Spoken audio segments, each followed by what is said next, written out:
Quick tip number 2 for a palette knife is if you want to do a nice sharp edge, you can do that with a brush, but it's so much nicer with a palette knife if you want to do kind of a wider edge to something.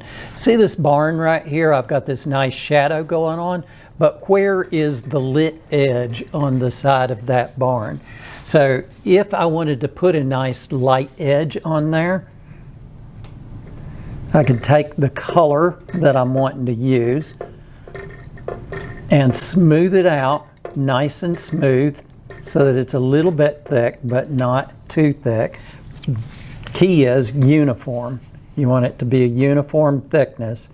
I usually take my finger on the end of the palette knife and keep the palette knife from bowing as I'm dragging it through the paint.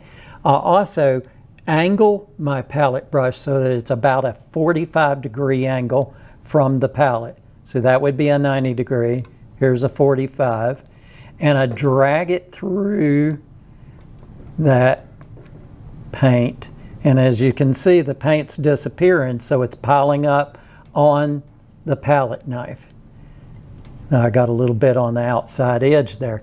Now I have a nice bead of paint along here. If it's too thick in some place, I can take and swipe it off so that I just have that nice thin line. And now you don't want to paint it on like you might do with a brush, but just apply it. Just touch it to the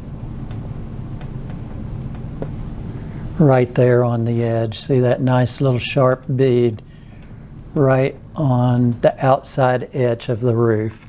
Let's do that same thing right here on this edge of the roof. And we got this nice little lit edge right there on the edge of the roof. If it comes around a little too far, you can take your thumb or take a wet brush and just clean it up just a little bit.